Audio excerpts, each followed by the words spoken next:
What's up everybody, welcome back to the channel. Today's episode is a special one designed specifically for those people who've been training under a year and really want to dial in their defense. You want to make sure that when people throw at you, you're super confident, there's no holes there. We're gonna have 5 tips for you to make sure you're feeling more confident in your defense once this episode is done.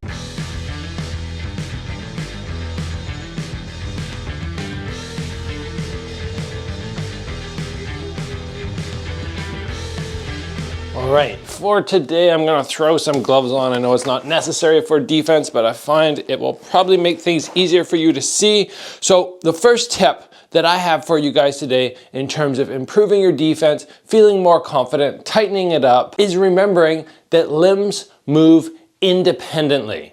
And most people, when they start off in fight sports, or I'm trying to teach them, or I'm watching somebody who's new, I'll see the smallest little movements in a limb which is not blocking. Sometimes it's a very big movement, but sometimes it's small. Both are no good though. So let's say, for instance, I'm checking a low kick. The hands don't need to move, but what will often happen is something like this. Or if you go to parry a shot, or even worse, people start to block hooks and I'll see both hands move across. We want to remember that limbs, whether it be hands or legs, are completely independent from one another, usually when it comes to punching and kicking, but also in defense. So if I'm going for a parry and the jab is coming towards me and I want to make sure that I'm not utilizing both hands, because then what I start doing is exposing myself. So figure out the defense that you want to use, whatever that block may be, or check, or whatever, and really focus in on what the other limbs are doing, just to be sure you're not creating additional openings. Defense tip number 2 for beginners is to keep motions as small as possible. Any motion that has extra movement is going to end up leaving you exposed. So if I go for, let's say again, parrying a jab, and I touch the jab to the side and that's all I need to do, that's fantastic. As soon as I start hitting and dropping further, I expose my head. I go way too far and a second shot becomes much harder to block because now I have to rush my hand back. Any motion you're ever doing, small. Parry the jab, I parry the cross, I parry the hook, I check the low kick. Everything is small, it's tight, and I try to eliminate any unnecessary motion. How do you actually go about doing this? Making sure that you're doing things correctly? Well, you can start off and just stand in place and just go, okay, I'm imagining a punch come at my head, and go, how little can I get away with? If I'm gonna scoop a kick, which is a much bigger motion, I still wanna make sure that I'm doing it as fast and as quick as possible, as opposed to maybe doing something like, oh, I'm gonna lean forward.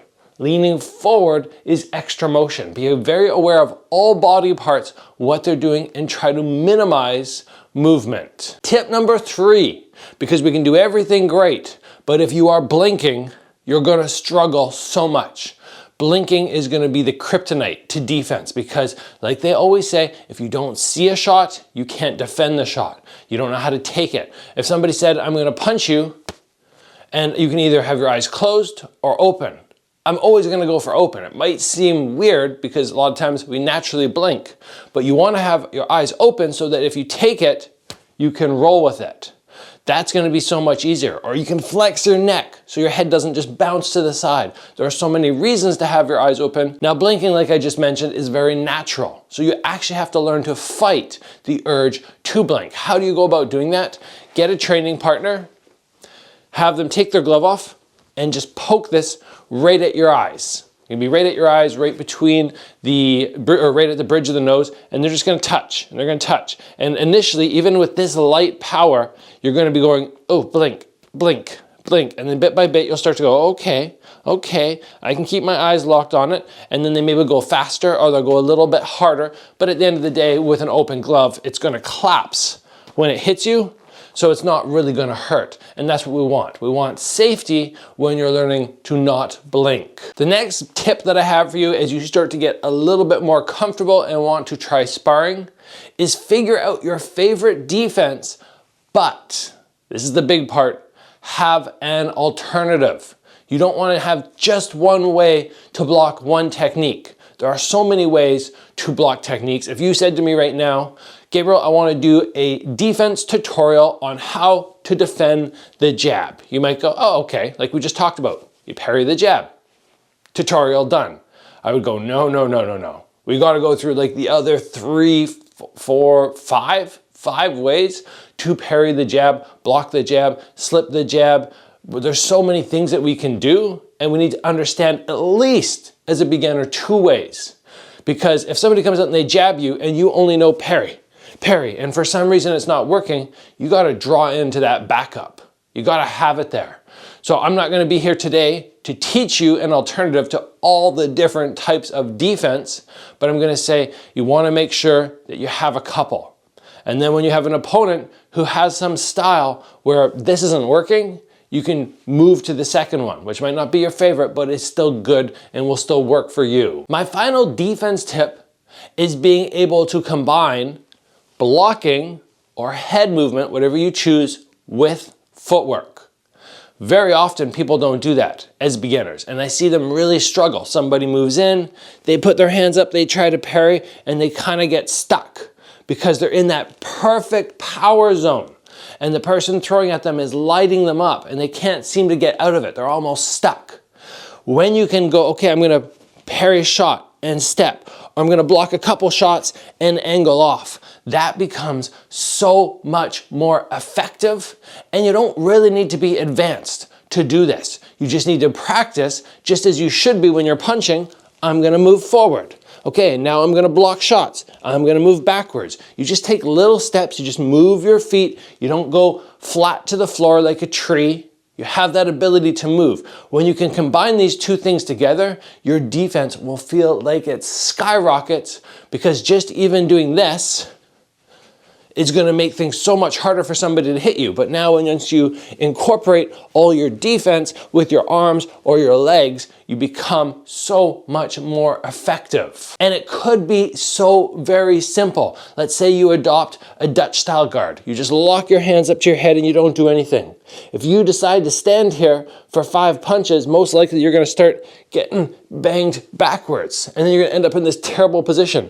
But you can go to the Dutch guard as a beginner and just go, oh, okay, I'm just going to ride a few shots as I step backwards. You're not running, you're just absorbing the shots by taking little motions back. So much smarter, so much easier to deal with. And that's what we want. We want defense to feel comfortable. If you simply stand your ground and you do nothing, and you're just stuck here, you're gonna go, this is terrible. It takes a while and a lot of confidence to be able to have somebody come in, throw a 3-punch combo, and you just, boom, stand your ground. No movement. You just don't care. That takes time. Add in the footwork, so much easier. So there are my 5 tips for beginners who are trying to improve their defense. Relatively simple things to do. Once you start stringing them all together, obviously like anything else, it becomes more difficult. But if you go piece by piece, you really think about what I said today, you start trying to minimize your motions, you add in some footwork, you work not blinking, take all these little pieces to the puzzle, your defense will improve and you will feel it.